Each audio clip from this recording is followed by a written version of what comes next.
Have you ever felt like your emotions were controlling you instead of the other way around? Like you were being tossed around by anxiety, anger, frustration, or fear. And no matter how much you tried to stay calm, the storm kept raging inside? What if there was an ancient way of thinking, not just a theory, but a way of life, that promised peace not by escaping the chaos, but by learning to stand still within it? For over 2,000 years, Stoicism has offered exactly that, a path not to emotional suppression, but to emotional equanimity, to being unshaken in a shaking world. This isn't just about keeping a straight face or bottling up your feelings. It's about transforming how you see yourself, others, and life itself. It's not escapism. It's empowerment. Welcome to the unfolding journey, where we explore the timeless ideas that help us live more thoughtful, meaningful lives. If you're fascinated by philosophy, ancient wisdom, and how to navigate modern challenges with clarity and strength, this channel is for you. Today, we explore Stoicism and the pursuit of tranquility, a practical guide to cultivating inner peace in a world that often feels anything but peaceful. Stoicism is a school of philosophy that originated in ancient Greece, founded by Zeno of Citium around 300 BCE, and later refined in the Roman Empire by thinkers like Seneca, Epictetus, and Marcus Aurelius. At its core, Stoicism is about one thing: learning to live in accordance with nature, not the trees and rivers, though they matter, but human nature, rational nature. The Stoics taught that the key to a good life is not in wealth, pleasure, or reputation, but in virtue, wisdom, courage, justice, and self-control. But how does that connect to tranquility?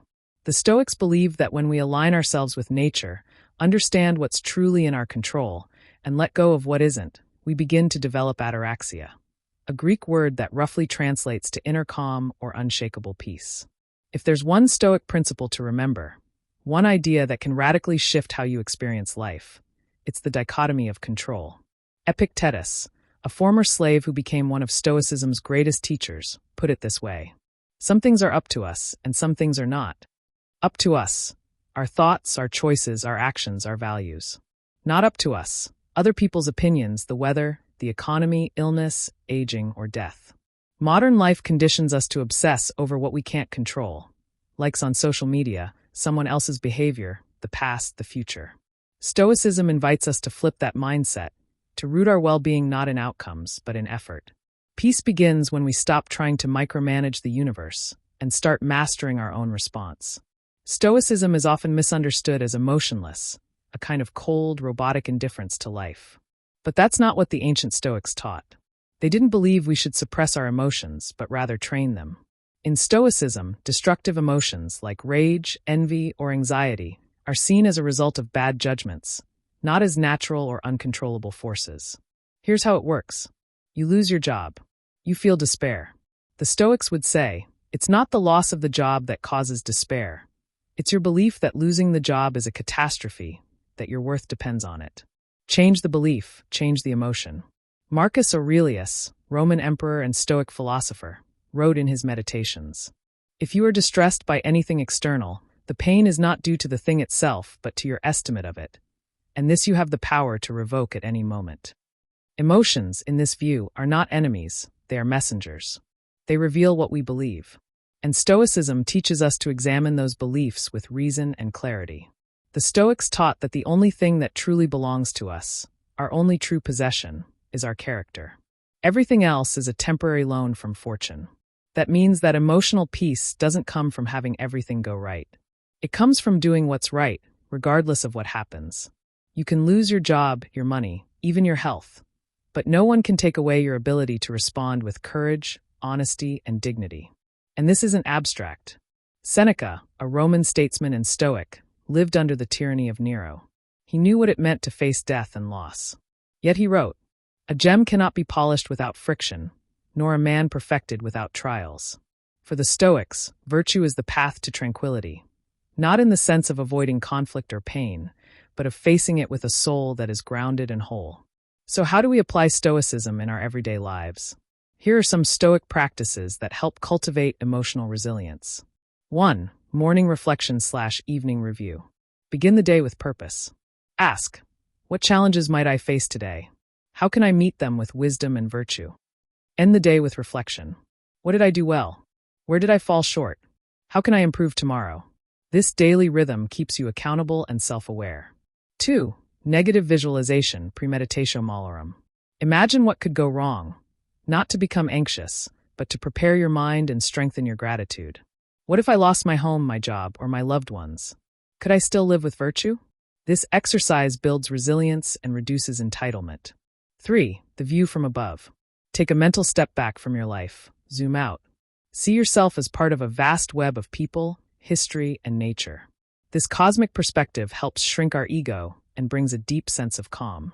Marcus Aurelius would often reflect on how fleeting everything is. All is ephemeral, fame, the stars, the very cosmos. When we remember how small we are, our problems lose their power. 4. Voluntary discomfort. The Stoics practiced occasional fasting, cold exposure, or sleeping on the floor, not out of self-punishment, but to remind themselves they could endure discomfort.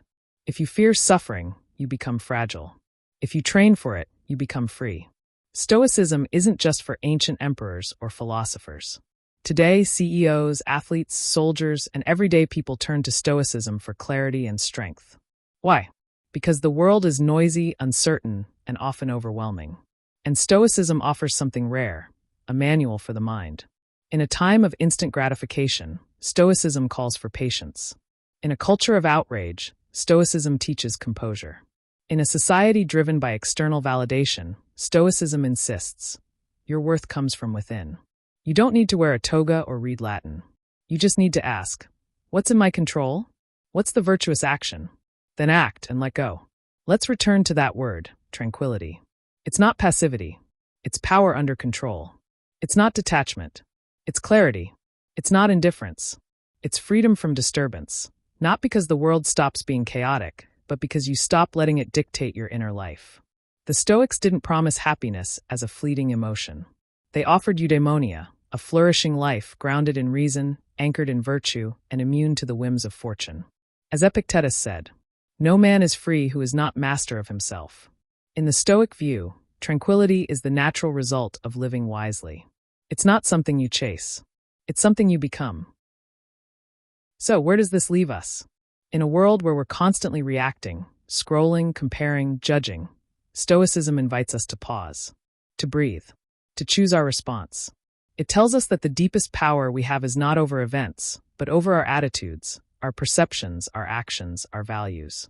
If we practice this day by day, thought by thought, we don't become immune to pain, but we become unshakable in our peace. That is the Stoic path. That is the pursuit of tranquility. This was the unfolding journey, where we explore timeless wisdom and forgotten truths that still speak powerfully to our lives today. If you found this episode meaningful, if it gave you tools to think or breathe a little easier, then we invite you to walk with us further. Backhand Index Pointing Right, subscribe to the channel to join us for more deep dives into philosophy, myth, and the stories that shape who we are.